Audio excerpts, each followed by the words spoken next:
tarde. Somos acadêmicos do curso de Letras em Língua Portuguesa e suas respectivas literaturas. Estamos cursando o terceiro período 2021.1 com a disciplina de Sociolinguística ministrada pelo professor Rodinei Alves. E temos hoje como tema da nossa apresentação o sexto mito, de Marcos Wagner. O certo é falar assim porque se escreve assim. Temos os componentes do grupo: Denilson Marques Silva, no caso eu, Jarleane de Moura Souza e, por fim, Márcia Bezerra Lima. O objetivo do nosso trabalho. Bem, o nosso objetivo é analisar o sexto mito, o certo é falar assim porque se escreve assim, de Marcos Wagner, de 1961, e compreender a sua visão sobre o preconceito linguístico. Introdução. Tendo em vista a presença do mito, o certo é falar assim porque se escreve assim, na sociedade brasileira, o autor Marcos Wagner, de 1961, vem desconstruir essa ideia, fazendo uso da existência da variação linguística presente no país. Agora vamos partir para o mito. E 3 aspectos que contribuem para ele. O primeiro é falar versus escrever, ou a fala versus escrito. Bem, o que contribui bastante para esse mito é a nossa educação e como ela funciona. Nós sempre fomos ensinados que você deve falar como escreve, porque essa é a norma culta e essa é a forma certa. E não é bem assim, porque o professor aí nesse ponto ele não vai estar considerando a linguagem, que é algo muito importante, como Marcos Wagner nos diz, até mais importante que a escrita. Eu acredito que o professor ele não esteja totalmente certo, ele não esteja totalmente errado, porque ele quer o melhor para o seu aluno e ele quer que o seu aluno escreva certo, e isso de falar errado, entre aspas, não vai prejudicar ele no futuro. Então, esse ponto deve ser mudado, e o professor que tem consciência disso, ele deve ter bastante cuidado ao tratar desse assunto. O segundo ponto é o Brasil e seus diversos sotaques. Todos nós sabemos que o Brasil ele é enorme, de dimensões continentais. E cada região, cada lugar, cada cidade tem sua própria forma de comunicar, seu sotaque, suas palavras diferentes. Por exemplo, nós temos aqui no Nordeste, onde nós mesmos moramos, a fruta, a ata. Bem, a ata ela tem diversos nomes. No Brasil vai depender muito da região. Nós conhecemos ela como ata, em outros lugares ela é conhecida como fruta do conde, outra pinha. Então, é praticamente um pecado dizer que a expressão de tal lugar é errado. Esse é o jeito certo de falar. É um preconceito assim quase inaceitável, porém ele é bem grande no nosso cotidiano. E por fim, nós temos a variação linguística. Bem, a variação linguística ela é comum entre os seres humanos. Ela se diferencia por momentos históricos, por por condição econômica, geográfica, e cada lugar e cada região tem sua forma de falar. Ela também é dividida assim por idade. Por exemplo, vou dar outro exemplo aqui.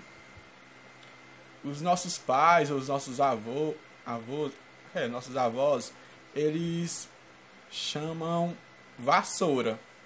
Desculpa, eles chamam vassoura e não vassoura, como nós chamamos. E eles chamavam assim desde sempre. Eles foram ensinados assim.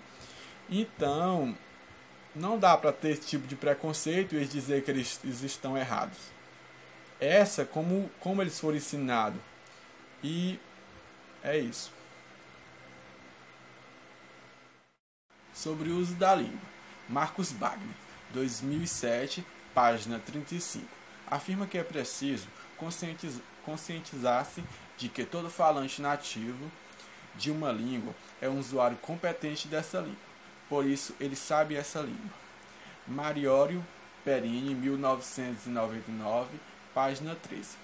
Vem reafirmar essa ideia de Marcos Wagner, que ele nos diz: qualquer falante de português possui um conhecimento implícito, altamente elaborado da língua, muito embora não seja capaz de explicar esse conhecimento. E esse conhecimento não é fruto de instrução recebida na escola, mas foi adquirido de maneira tão natural e espontânea quanto a nossa habilidade de andar. Bem, como vocês viram aí, os dois autores estão reforçando que a linguagem ela é mais importante do que a escrita. Eles dão até o exemplo aí, como vocês podem ver, que é algo aprendido tão naturalmente que é comparado ao andar. A gente anda de forma espontânea ao longo do tempo sem nem perceber. Da mesma forma que a gente aprende a falar. É algo bem natural do ser humano. Eles ainda reforçam que não faz sentido existir esse mito. Porque, com certeza, existe mais falantes do que pessoas que sabem escrever. E que faz muito menos sentido ainda existir esse tipo de preconceito. No caso, o preconceito linguístico, né, que nós estamos trabalhando. Boa tarde, dando continuidade. Fundamentação. Para Marcos Wagner, em 2007, nenhuma língua no mundo é falada da mesma forma como é escrita. Aí está o exemplo do cachimbo. A palavra cachimbo, ela é escrita com CH e na pronúncia tem um som de X.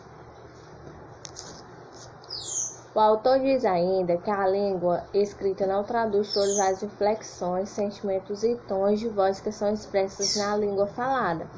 Aí tem um exemplo da palavra surpresa, pronunciada nas tonalidades feliz, triste e zangado.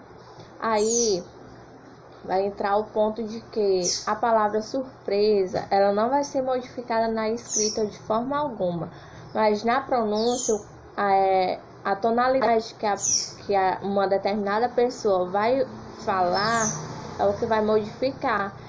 Ela vai ser modificada a pessoa falando feliz, a palavra surpresa, triste e zangado. Wagner, 2007, afirma que é necessária uma ortografia única para toda a língua, porém cada pessoa interpreta de modo particular. Aí temos o exemplo da palavra teatro. O pernambucano pronuncia teatro, o carioca teatro e o paulista teatro.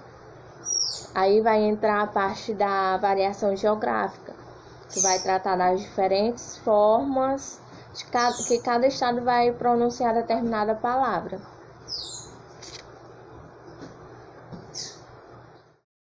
Tendo em vista tudo que já foi abordado sobre os estudos do sexto mito de Marcos Wagner, agora nós iremos ver um pouco de história.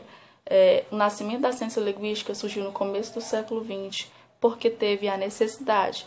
A língua escrita e a língua falada, elas precisavam ser reexaminadas no ensino. Há mais de 2000 anos, a língua escrita ela era estudada pelos gramáticos, ou seja, eles não priorizavam a língua falada. Então, com o nascimento da ciência linguística no século XX, surge como objeto de estudo científico a língua falada a partir de então. A língua falada ela é extremamente importante porque é dela que surge o contato e a interação entre os indivíduos e os falantes da língua, enquanto que a língua escrita ela é mais motorizada, é mais padronizada e técnica. Ou seja, o mais perto que ela consegue chegar da língua falada é quando se faz o uso de parênteses ou de aspas e exclamações. Esse é o mais próximo de emoções que ela deve chegar. E a importância da língua falada, ela se dá para o estudo científico por causa que é através dela que se estuda as incessantes transformações da língua, as suas variações e o que ocorre ao longo do tempo.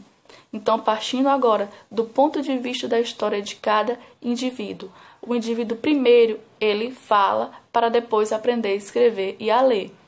Esse é um caso que ocorre com todo mundo. Temos o processo de nascimento e de crescimento depois de alfabetização. Então, o primeiro contato que nós temos é com a linguagem oral. E no caso das milhões de pessoas que não sabem nem ler nem escrever, elas não sabem fazer uso da linguagem escrita. Porém, não pode negar-se que eles sabem falar, que eles são falantes nativos da língua que eles pertencem. Já do ponto de vista da humanidade, é a mesma coisa. A humanidade ela surgiu há cerca de 1 milhão de anos atrás e, de acordo com alguns historiadores, as escritas elas datam de apenas 9 mil anos. E então a humanidade ela passou cerca de 990 mil anos apenas falando. Então, por que o objeto de estudo até então era a gramática escrita? Bom, a gramática ela vem do grego a arte de escrever. E na Antiguidade Clássica eles priorizaram essa gramática mais literária, que eles consideravam como a elegante, a certa da época. Então, a partir daí, começou-se a cobrar que a gramática até os dias de hoje fosse falada assim, daquela maneira mais culta, o que o autor Marcos Wagner ele considera como algo completamente errôneo. Ele disse que é um disparate científico sem tamanho, então é algo realmente a se reconsiderar.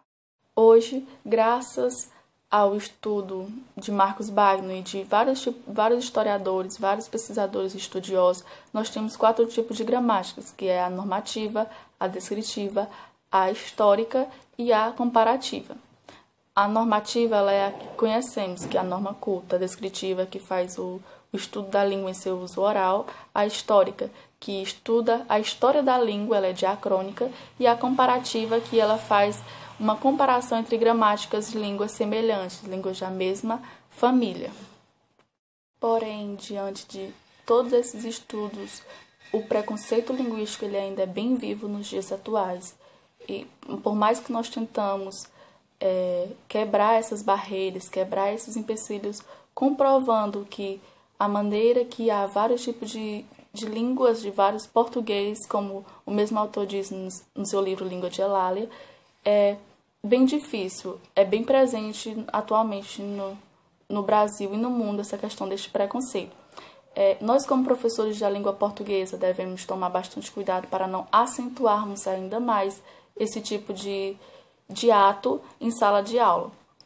Porque quando há comunicação e o receptor ele consegue entender a mensagem, então houve o quê? Houve a língua falada. Então houve uma comunicação e houve o uso da língua em si. Então, em vez de falarmos que o certo é falar assim porque se escreve assim, devemos dizer que o certo é falar da maneira como você fala. Porém, existe uma padronização da escrita, que já é o caso da gramática normativa. Vamos agora às considerações finais. A língua falada ela é importante para os estudos aprofundados, pois é através dela que podemos observar as mudanças linguísticas na sociedade. Diante do velho preconceito grafocêntrico, ou seja, a análise da língua de acordo com a escrita, ocorre o impedimento do conhecer da verdadeira realidade linguística. Portanto, devemos ter precauções com os livros onde se denominam gramática e não tem a língua como seu objeto de estudo.